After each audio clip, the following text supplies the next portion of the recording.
രാഷ്ട്രീയ തുരങ്കങ്ങളിലൂടെ ദീർഘസഞ്ചാരം ചെയ്തിട്ടുള്ള പാണഞ്ചേരി.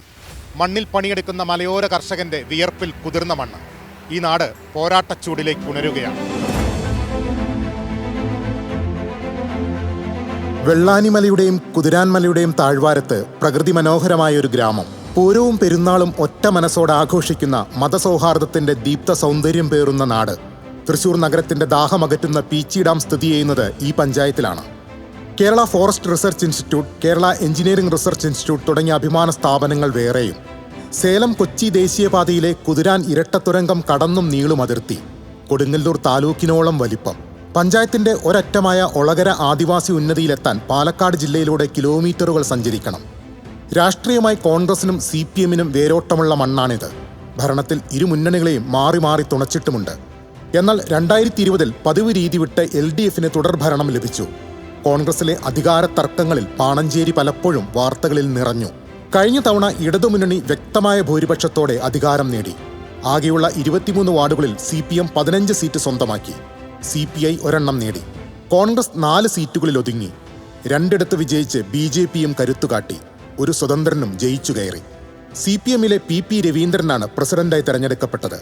സംസ്ഥാന സർക്കാരിന്റെ കൂടി പിന്തുണയോടെ സമാനതകളില്ലാത്ത വികസന പ്രവർത്തനങ്ങളാണ് ഈ കാലയളവിൽ നടന്നതെന്ന് അദ്ദേഹം പറയുന്നു.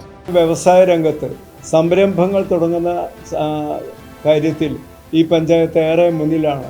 ഈ 5 വർഷം കൊണ്ട് 408 സംരംഭങ്ങൾ പുതിയതായിട്ട് വ്യവസായം വാണിജ്യ മേഖലയിൽ നമ്മുടെ പഞ്ചായത്ത് ആരംഭിച്ചു.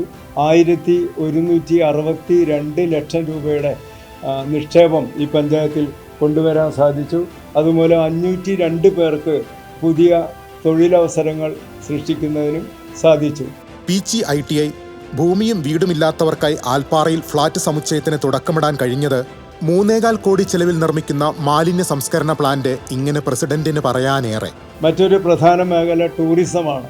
പീച്ചി ഡാം കഴിഞ്ഞാൽ ഡാമിനടുത്തുള്ള കണ്ണാറയ്ക്ക് സമീപമുള്ള ഒരൊപ്പംകെട്ട് സാഹസിക വിനോദ കേന്ദ്രമായിട്ടുള്ള നിർമ്മാണ പ്രവൃത്തി 500 ലക്ഷം രൂപ സർക്കാർ അനുവദിച്ചതിന്റെ പ്രവൃത്തി ഇപ്പോൾ നടന്നു വരികയാണ്.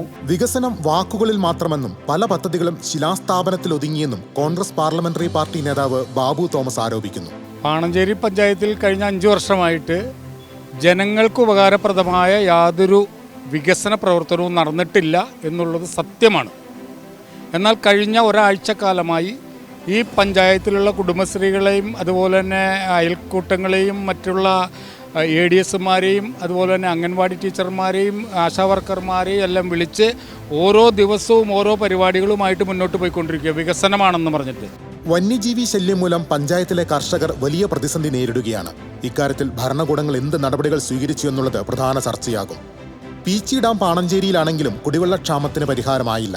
പഞ്ചായത്തിന്റെ കുടിവെള്ള പദ്ധതികളും ജൽജീവൻ മിഷൻ പ്രവർത്തനം ആരംഭിക്കുന്നതോടുകൂടി കുടിവെള്ള കാര്യത്തിൽ പാണഞ്ചേരി പഞ്ചായത്ത് യാതൊരു പരാതിക്കും ഇടയില്ലാത്ത വിധം സുഭിക്ഷമാകും. 2000 കുടുംബങ്ങൾക്ക് കുടിവെള്ളം കൊടുത്തുകൊണ്ടിരുന്ന പാണഞ്ചേരി പഞ്ചായത്തിൽ കഴിഞ്ഞ 2 വർഷമായിട്ട് ജലനിധി പദ്ധതി പൂർണ്ണമായും സ്തംഭിച്ചിരിക്കുകയാണ്.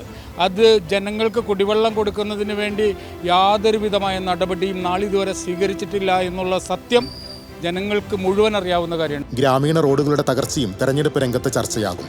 കഴിഞ്ഞ തവണ സ്ഥാനാർത്ഥി നിർണയം മുതൽ കോൺഗ്രസിന് പിഴച്ചു. സ്ഥാനാർത്ഥിയായി പാർട്ടി ചിഹ്നം ലഭിച്ച ബ്ലോക്ക് പ്രസിഡന്റിന് ഒടുവിൽ മത്സര രംഗത്ത് നിന്ന് പിന്മാറേണ്ടി വന്നു. ഇത്തവണ താഴെ തലങ്ങളിൽ പ്രവർത്തകരുടെ അഭിപ്രായം പരിഗണിച്ചുള്ള സ്ഥാനാർത്ഥി നിർണയമായിരിക്കുമെന്ന് നേതൃത്വം ഉറപ്പിക്കുന്നു.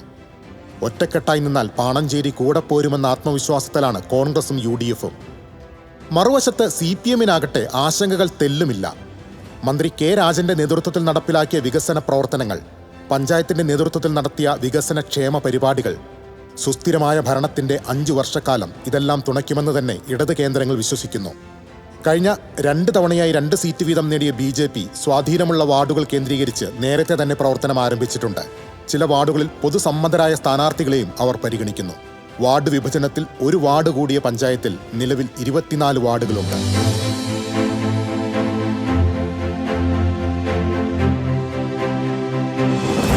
അത്ര വേഗം ആർക്കും പിടികൊടുക്കാത്തതാണ് പാണഞ്ചേരിയുടെ മനസ്സ്. രാഷ്ട്രീയ അടിയൊഴുക്കുകൾക്കൊപ്പം സ്ഥാനാർത്ഥിയുടെ വ്യക്തിപരമായ മികവിന് കൂടി ഇവിടെ മാർക്ക് വീഴും.